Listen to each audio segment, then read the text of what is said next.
ನಮಸ್ಕಾರ ಸ್ನೇಹಿತರೆ, ಓಂ ಅರಿವು ಚಾನಲ್ಗೆ ನಿಮ್ಮೆಲ್ಲರಿಗೂ ಆತ್ಮೀಯ ಸ್ವಾಗತ. ಈ ವಿಡಿಯೋದಲ್ಲಿ ನಾವು ಪವಿತ್ರ ಭೂಮಿ ಒಡಿಶಾಗೆ ಪ್ರಯಾಣ ಮಾಡುತ್ತಿದ್ದೇವೆ. ಇಲ್ಲಿ ನಮ್ಮ ದೇಶದ ಇತಿಹಾಸ, ದೇವಾಲಯಗಳ ಶಿಲ್ಪಕಲೆ ಮತ್ತು ಸಂಸ್ಕೃತಿಯ ವೈಭವ ನಿಮಗೆ ಕಾಣಸಿಗಲಿದೆ. ಬಹಳ ಸಮಯದ ನಂತರ ನಾವು ಮತ್ತೆ ನಿಮ್ಮ ಮುಂದೆ ಬಂದಿದ್ದೇವೆ. ನೀವು ಹೊಸ ಪ್ರೇಕ್ಷಕರಾದರೆ ದಯವಿಟ್ಟು ಸಬ್ಸ್ಕ್ರೈಬ್ ಮಾಡಿ. ಹಾಗಾದರೆ ಬನ್ನಿ ವಿಡಿಯೋ ಆರಂಭಿಸೋಣ.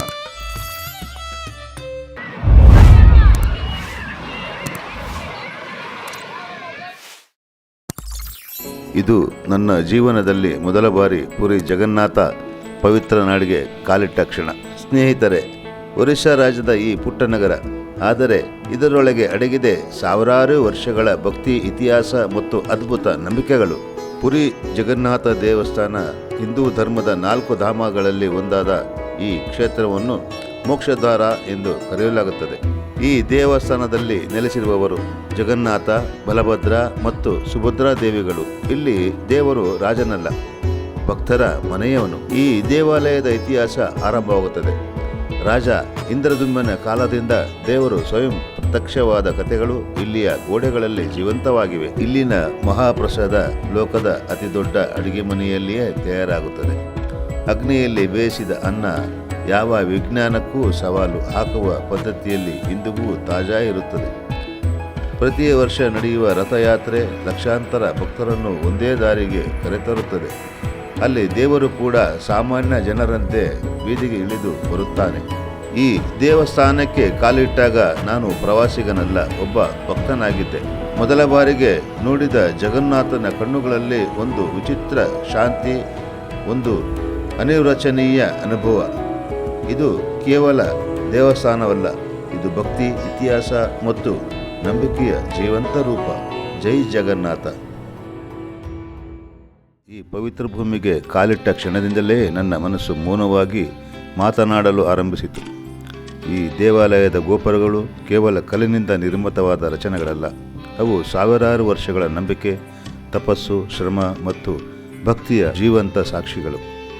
ಈ ಕ್ಷಣದಲ್ಲಿ ನನಗೆ ಒಂದು ಸಂಗತಿ ತುಂಬ ಸ್ಪಷ್ಟವಾಗಿ ಅರ್ಥವಾಯಿತು.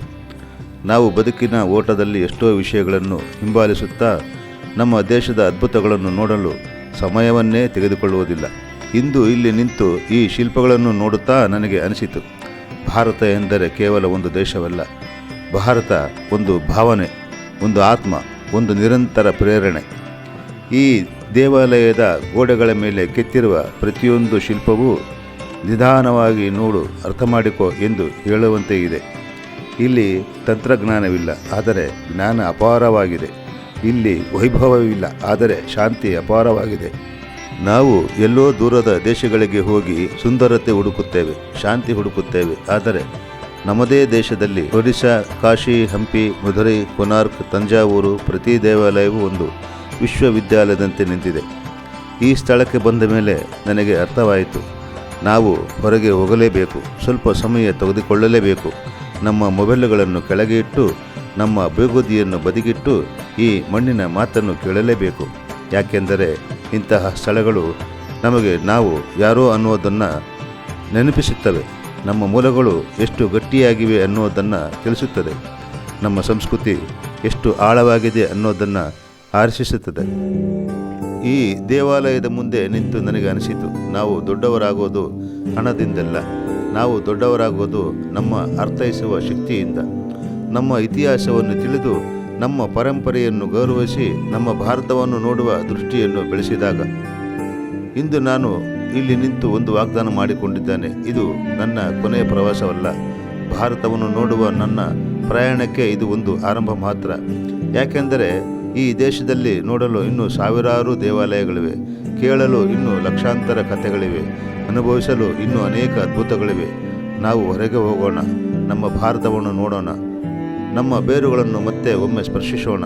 ಯಾಕೆಂದರೆ ಭಾರತವನ್ನು ನೋಡಿದವನು ತನ್ನ ಜೀವನವನ್ನು ಹೊಸ ದೃಷ್ಟಿಯಿಂದ ನೋಡಲು ಆರಂಭಿಸುತ್ತಾನೆ.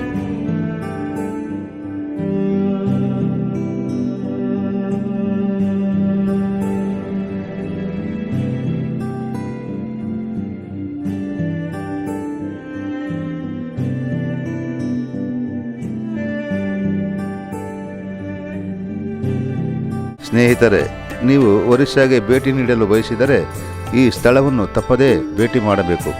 ಇಲ್ಲಿ ಇರುವ ಸುಂದರ ಸಂಸ್ಕೃತಿ, ಪ್ರೀತಿಯ ಜನರು ಮತ್ತು ಅವರ ಭಾವನೆಗಳು ನಿಮ್ಮ ಹೃದಯವನ್ನು ಸ್ಪರ್ಶಿಸದೇ ಇರಲಾರವು. ಈಗ ನಾವು ಜಗನ್ನಾಥ ಪುರಿಯಿಂದ ಕೋಣಾರ್ಕದ ಪುರಾತನ ಐತಿಹಾಸಿಕ ದೇವಸ್ಥಾನದತ್ತ ಸಾಗುತ್ತಿದ್ದೇವೆ. ಆದರೆ ದಾರಿಯಲ್ಲಿ ಸಿಗುವ ಮನಸ್ಸಿಗೆ ಶಾಂತಿ ನೀಡುವ ಒಂದು ಸುಂದರ ಕಡಲ ತೀರ ಇದೆ. ಅದು ನೋಡದೆ ಹೋದರೆ ಪ್ರಯಾಣ ಪೂರ್ಣವಾಗುವುದಿಲ್ಲ. ಮೊದಲಿಗೆ ಅಲ್ಲಿಗೆ ಹೋಗೋಣ, ನಂತರ ದೇವಾಲಯದ ಕಡೆ ಹೆಜ್ಜೆ ಹಾಕೋಣ. ಇದು ಒಡಿಸ್ಸಾದ ಸಾಮಾನ್ಯ ಕಡಲ ತೀರವಲ್ಲ, ಇದು ಕೋಣಾರ್ಕ್ನ ಚಂದ್ರಭಾಗಾ ಕಡಲ ತೀರ. ಇತಿಹಾಸವೂ ಪುರಾಣವೂ ಒಂದಾಗಿ ಉಸಿರಾಡುವ ಪವಿತ್ರ ಭೂಮಿ ಇದು. ಇಲ್ಲಿಯೇ ಈ ಸಾಗರ ತೀರದಲ್ಲಿ ಶ್ರೀಕೃಷ್ಣನ ಪುತ್ರನಾದ ಸಾಂಬನು ತನ್ನ ಅಹಂಕಾರವನ್ನು ತ್ಯಜಿಸಿ ರೋಗವನ್ನೇ ಗುರುವಾಗಿ ಸ್ವೀಕರಿಸಿ ಸೂರ್ಯ ದೇವರನ್ನು ಕುರಿತು ಕಠಿಣ ತಪಸ್ಸು ಮಾಡಿದನು. ಗರ್ಜಿಸುವ ಅಲೆಗಳ ಮಧ್ಯೆ ಬೆಂದ ಮರಳಿನ ಮೇಲೆ ಹಗಲು ರಾತ್ರಿ ಎನ್ನದೆ ನಡೆದ ಆ ತಪಸ್ಸು ಸಾಂಬನ ಜೀವನವನ್ನೇ ಬದಲಾಯಿಸಿತ್ತು. ಜನ್ಮದಿಂದ ಬಂದ ಶಕ್ತಿಯ ಮೇಲೆ ಅಲ್ಲ, ತಪಸ್ಸಿನಿಂದ ಬಂದ ಶುದ್ಧತೆಯ ಮೇಲೆ ಅವನು ನಂಬಿಕೆ ಇಟ್ಟನು.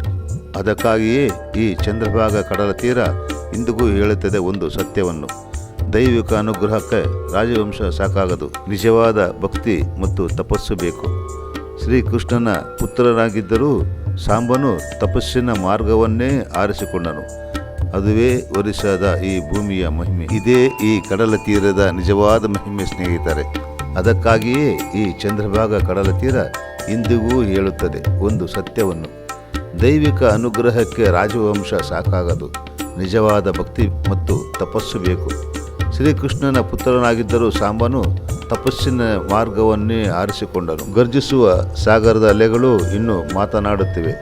ಈ ಒಡಿಶಾ ಕಡಲ ತೀರದಲ್ಲಿ ಶ್ರೀಕೃಷ್ಣನ ಪುತ್ರ ಸಾಂಬನು ಮಾಡಿದ ತಪಸ್ಸಿನ ಕಥೆಯನ್ನು, ಜನ್ಮದಿಂದ ಬಂದ ಗರ್ವವನ್ನು ಮರಳಿನಲ್ಲಿ ಕರಗಿಸಿ ಕಣ್ಣೀರಿನ ಭಕ್ತಿಯಿಂದ ಬೆಳೆಸಿದ ಆ ತಪಸ್ಸು ಇಂದಿಗೂ ಈ ನೆಲದಲ್ಲಿ ಉಸಿರಾಡುತ್ತಿದೆ ಸ್ನೇಹಿತರೆ. ಈ ಅಲೆಗಳ ಶಬ್ದದಲ್ಲಿ ನೋವು ಇದೆ, ಆದರೂ ಆ ನೋವಿನೊಳಗೆ ಆಶೆಯ ಬೆಳಕೂ ಇದೆ, ಏಕೆಂದರೆ ತಪಸ್ಸಿನ ಅಂತ್ಯ ಸದಾ ಅನುಗ್ರಹವೇ ಆಗಿದೆ. ಈಗ ಬನ್ನಿ, ಈ ಸಾಗರ ತೀರದಿಂದ ಮುಂದೆ ಸಾಗೋಣ. ಅಲ್ಲಿದೆ ಕೋಣಾರ್ಕ್, ಕಾಲವೇ ಚಕ್ರವಾಗಿ ನಿಂತಿರುವ ಸೂರ್ಯದೇವನ ಅದ್ಭುತ ಮಂದಿರ. ಬನ್ನಿ, ಆ ಮಂದಿರದ ದರ್ಶನ ಪಡೆಯೋಣ, ಸೂರ್ಯದೇವನ ಕೃಪೆಯನ್ನು ಅನುಭವಿಸೋಣ ಮತ್ತು ಶಿಲೆಗಳು ಮೌನವಾಗಿ ಹೇಳುವ 1000 ವರ್ಷದ ಇತಿಹಾಸವನ್ನು ಕೇಳೋಣ. ಸ್ನೇಹಿತರೆ, ಕೋಣಾರ್ಕ್ ಅಂದರೆ ಏನು ವಿಶೇಷ ಅಂತ ಎಲ್ಲರೂ ಹೇಳುತ್ತಾರೆ. ನಿಜವಾಗಿಯೂ ಅಷ್ಟು ಮಹತ್ವ ಇದೆಯಾ? ಬನ್ನಿ ಸ್ನೇಹಿತರೆ, ಅದರ ಮಹತ್ವದ ಬಗ್ಗೆ ತಿಳಿದುಕೊಳ್ಳೋಣ. ಖಂಡಿತ. ಈ ಮಂದಿರವನ್ನು 13ನೇ ಶತಮಾನದಲ್ಲಿ ಪೂರ್ವಗಂಗ ವಂಶ ರಾಜ ನರಸಿಂಹದೇವ ಪ್ರಥಮರು ನಿರ್ಮಿಸಿದ್ದಾರೆ. ಇದು ಸಾಮಾನ್ಯ ಮಂದಿರವಲ್ಲ, ಸೂರ್ಯದೇವರ ರಥದ ಆಕಾರದಲ್ಲಿ ಕಟ್ಟಲಾಗಿದೆ.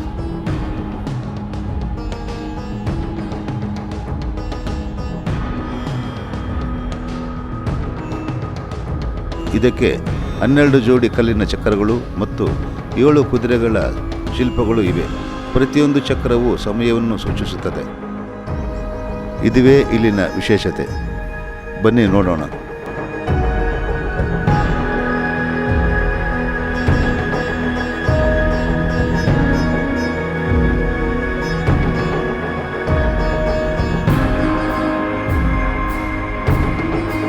ಇದೇ ಕಾರಣಕ್ಕೆ ಇದನ್ನು ಯುನೆಸ್ಕೋ ವಿಶ್ವ ಪಾರಂಪರ್ಯ ಸ್ಥಳ ಎಂದು ಘೋಷಿಸಲಾಗಿದೆ. ಭಾರತೀಯ ಶಿಲ್ಪಕಲೆಯ ಶಿಖರವೇ ಕೋಣಾರ್ಕ್ನ ಈ ಸೂರ್ಯ ಮಂದಿರ. ಈ ಮಂದಿರವನ್ನು ಕ್ರಿಸ್ತಶಕ 1238 ಮತ್ತು 1250 ನಡುವೆ ಒರಿಸ್ಸಾದಲ್ಲಿ ಪೂರ್ವಗಂಗ ವಂಶದ ರಾಜ ನರಸಿಂಹದೇವ ಪ್ರಥಮರು ಕಟ್ಟಿಸಿದರು. ಇದು ಸೂರ್ಯದೇವರಿಗೆ ಸಮರ್ಪಿತವಾದ ಮಂದಿರ. ಮಂದಿರವನ್ನು ಸೂರ್ಯದೇವರ ರಥದ ರೂಪದಲ್ಲಿ ನಿರ್ಮಿಸಲಾಗಿದೆ.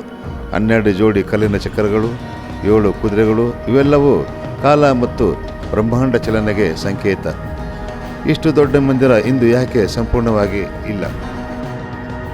ಇದಕ್ಕೆ ಒಂದು ಕಾರಣ ಅಂತ ಇಲ್ಲ. ಇತಿಹಾಸ ಹೇಳಲು ಹಲವಾರು ನಿಜವಾದ ಕಾರಣಗಳು ಇವೆ. ಕಾಲಾಂತರದಲ್ಲಿ ನಿರ್ಲಕ್ಷ್ಯ, ರಾಜವಂಶದ ಶಕ್ತಿ ಕುಂದಿದ ಮೇಲೆ ಸಂರಕ್ಷಣೆ ಆಗಲಿಲ್ಲ. ಮುಸ್ಲಿಂ ಆಕ್ರಮಣಗಳು 15 ಮತ್ತು 16ನೇ ಶತಮಾನದ ವಿಶೇಷವಾಗಿ ಕಹಲಾಪಾಡ್ ಎಂಬ ಸೇನಾಧಿಪತಿ ಮಂದಿರಗಳನ್ನು ಹಾನಿಗೊಳಿಸಿದ್ದಾನೆ ಎನ್ನುವ ದಾಖಲೆಗಳಿವೆ. ಲೋಡ್ಸ್ಟೋನ್ ಚುಂಬಕ ಕಲ್ಲು ಕತೆ.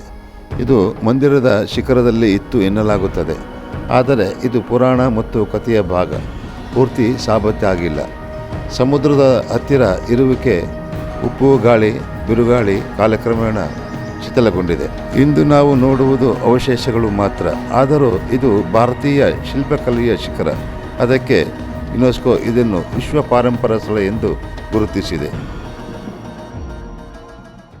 ಸ್ನೇಹಿತರೆ, ಮಾನವನ ಜೀವನದಲ್ಲಿ ಕೆಲ ಕ್ಷಣಗಳು ಬರುತ್ತವೆ.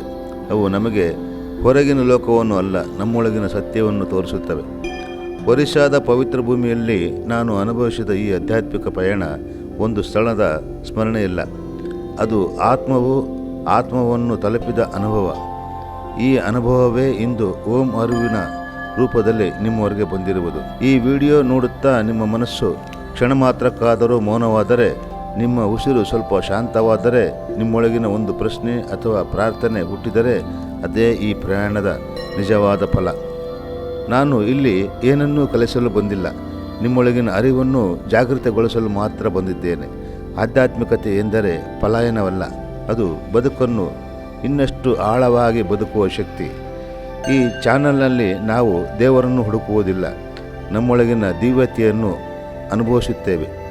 ಪ್ರತಿ ಅನುಭವವೂ ನಮ್ಮೊಳಗಿನ ಭಯವನ್ನು ಕರಗಿಸಿ ನಮ್ಮೊಳಗಿನ ಬೆಳಕನ್ನು ಜಾಗೃತಗೊಳಿಸಲಿ ಎಂಬುದೇ ಈ ಪಯಣದ ಉದ್ದೇಶ. ಈ ಅರಿವಿನ ದಾರಿಯಲ್ಲಿ ನೀವು ಕೂಡ ಜೊತೆ ನಡೆಯಬೇಕೆಂದರೆ ಓಂ ಅರಿವು ಯೂಟ್ಯೂಬ್ ಚಾನಲನ್ನು ಸಬ್ಸ್ಕ್ರೈಬ್ ಮಾಡಿ. ನಿಮ್ಮ ಹೃದಯದಲ್ಲಿ ಮೂಡಿದ ಭಾವವನ್ನು ಕಾಮೆಂಟ್ ಮೂಲಕ ಹಂಚಿಕೊಳ್ಳಿ. ಮುಂದಿನ ವಿಡಿಯೋದಲ್ಲಿ ಮತ್ತೊಂದು ಪವಿತ್ರ ಅನುಭವ, ಮತ್ತೊಂದು ಮೌನದ ಉಪದೇಶ, ಮತ್ತೊಂದು ಆಂತರಿಕ ಜಾಗೃತಿಯೊಂದಿಗೆ ನಿಮ್ಮನ್ನು ಮತ್ತೆ ಭೇಟಿಯಾಗುತ್ತೇನೆ. ಅಲ್ಲಿಯವರೆಗೆ ನಿಮ್ಮೊಳಗಿನ ಬೆಳಕನ್ನು ನಂಬಿ ನಿಮ್ಮ ಉಸಿರಿನಲ್ಲಿಯೇ ದೇವರನ್ನು ಕಂಡುಕೊಳ್ಳಿ. ಅರಿವಿನೊಂದಿಗೆ ಬದುಕಿ. ಧನ್ಯವಾದಗಳು. ಜೈ ಜಗನ್ನಾಥ.